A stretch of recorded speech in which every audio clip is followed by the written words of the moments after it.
konsul, berarti ketua. Dulu pimpinan wilayah disebut konsul, PP Muhammadiyah disebut Orberstu, gerombolan.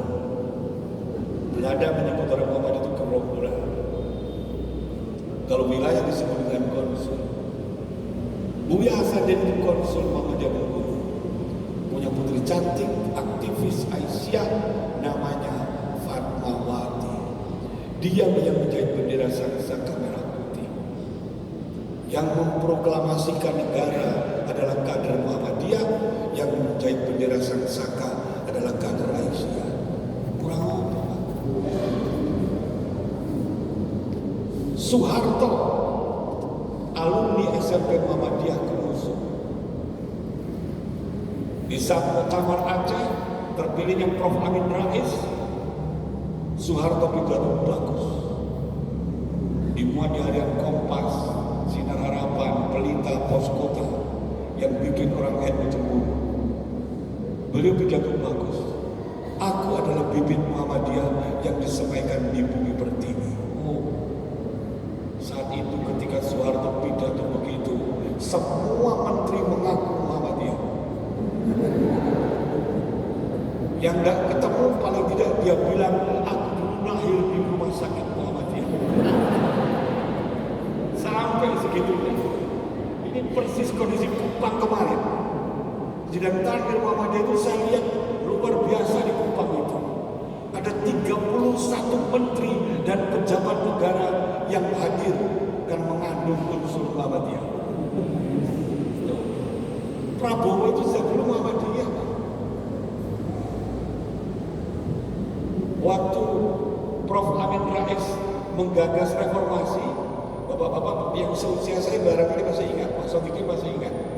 Dulu ABRI itu dibagi dua, ada ABRI merah putih dan ABRI hijau, gitu kan? Nah, ABRI merah putih itu Murdani, Sutomo, Luhut. ABRI hijau, Faisal Tanjung, Safri Samsudin, Hartono, Prabowo, itu ABRI hijau. Jadi jangan dianggap tidak sengaja kalau kemudian Prabowo milih banyak orang-orang Muhammadiyah di kabinetnya. Pura-pura nggak tahu aja kemarin itu dia bilang, oh ternyata banyak Muhammadiyah ya, nggak beda situ. Tahu dia, oh milih menteri itu kan tahu track recordnya, paham. Nah, kemudian baru sekalian, dulu Pancasila itu berbunyi ketuhanan dengan kewajiban menjalankan syariat Islam bagi pemeluknya. Kemudian diubah karena orang-orang Kupang mau memisahkan diri, orang Flores mau memisahkan diri, Papua mau memisahkan diri, Bali mau memisahkan diri. Akhirnya dirumuskan menjadi ketuhanan yang Maha Esa. Siapa yang merumuskan? Siapa yang merumuskan Pancasila dari ketuhanan dengan kewajiban menjalankan syariat Islam bagi pemeluknya menjadi ketuhanan yang Maha Esa? Siapa? Ki Bagus. Ki Bagus Hadikusumo. Siapa Ki Bagus Hadikusumo?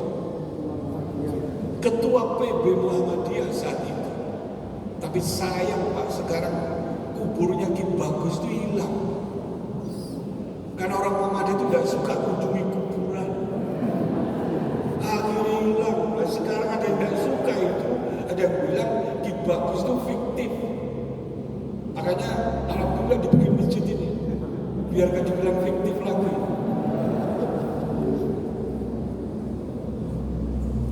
Pendiri ABRI, Angkatan Darat, Angkatan Laut, Angkatan Udara situ. Sudirman, siapa Sudirman?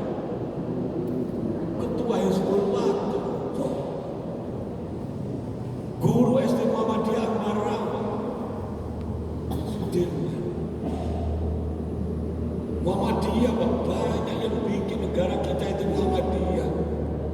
Jadi jangan musuhi negara. Dan suka sama Jokowi tidak apa-apa. Tapi ojo musuhi negara. Negara ini kita yang punya. Kalau kita musuhi negara, ada yang untung.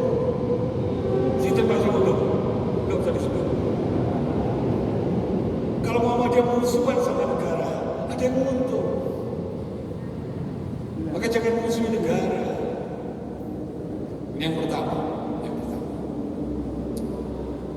Bapak Ibu sekalian, pada tahun 1879 ada dua orang grandson dari Al-Azhar.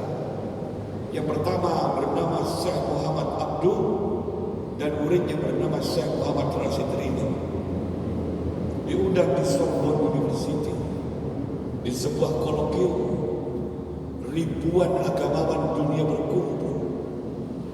Agama Yahudi, Kristen, Katolik, Hindu, Buddha, Zoroaster, Zen, Avesta berkumpul.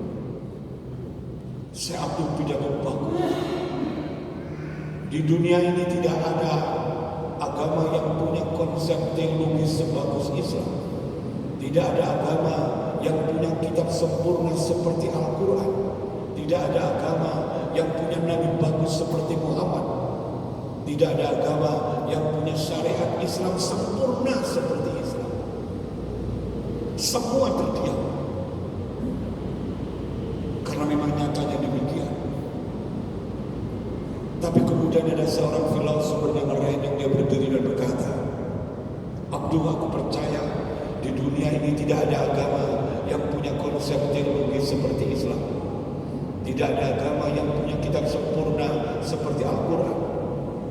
Tapi tunjukkan kepadamu di mana di dunia ini ada komunitas Islam seperti yang digambarkan Al-Quran, yang kompetitif, yang produktif, yang disiplin, yang jujur, yang suka membaca. Abduh terdiam, gak ada. Balik dia ke Mesir, dia pidato yang sama. Di Prancis aku tidak temui umat Islam. Di Prancis tidak ada umat Islam, tapi aku temukan Islam ada di Prancis. Sebaliknya di Mesir, aku tidak temukan Islam ada di Mesir, tapi yang aku temukan adalah umat Islam ada di Mesir, yang suka bertengkar, yang suka berselisih, yang malas, yang tidak kompetitif. Kemudian Syekh Muhammad Rashid Ridho bertanya, "Limadha ta'arul muslimuna bi khairi?" Kenapa Islam yang dasar itu, yang punya kitab bagus, nabi bagus, selalu kalah dibandingkan dengan umat-umat yang lain? Abdul menjawab, Al-Islam mahjubun bil muslim.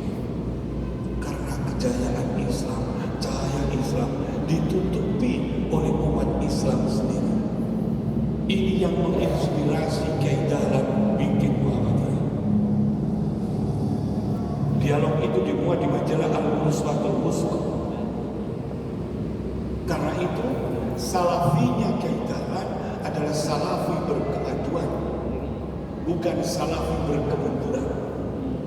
Kalau salafi sekarang kan salafi berkemunduran.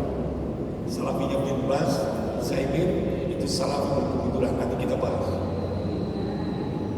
Salafinya Kiai Dahlan adalah salafinya Rashid Ridho, Abdul, berkemajuan. Pulang Kiai Dahlan bikin Muhammadiyah. Gus Dur, masih ingat Gus Dur, ketua PBNU, presiden pertama, dia pernah bilang, aku adalah Muhammadiyah yang dititipkan di NU. Aku adalah Muhammadiyah yang dititipkan di NU. Dia bilang kemenangan Muhammadiyah atas NU adalah kemenangan dialektik. Apa itu dialektik?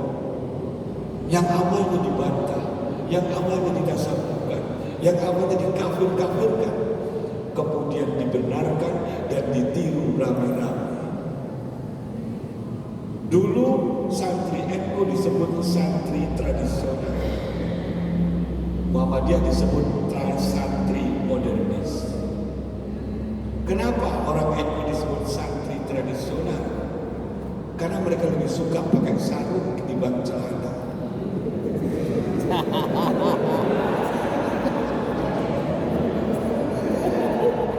Selamat aku rasa sarung aja. Ya itu sama tradisional sini. kantor 50 tahun yang lalu. Yang kedua, santri dari sana lebih suka menulis dengan bahasa Arab. Santri modern pakai bahasa Latin.